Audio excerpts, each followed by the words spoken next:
Hello আর welcome to my finally আমরা আজকে বেরিয়ে গেলাম সবাই মিলে এক কুটুম বাড়ি। তো আমরা টোটোতে বসে গেছি আর এখন আমরা রাস্তার মধ্যে থেকে ক্যামেরাগুলো করতে খুব ভালো লাগছিল। রোডের ন্যাচারাল, তার সাইডে পেট্রোল পাম্প খুব সুন্দর লাগছিল দেখে।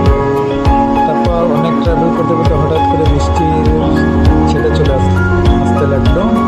তারপর আমরা টোটোর পর্দাগুলো নামিয়ে দিলাম সবাই ফ্যামিলি মিলে, যে না ভিজে যেতে হবে।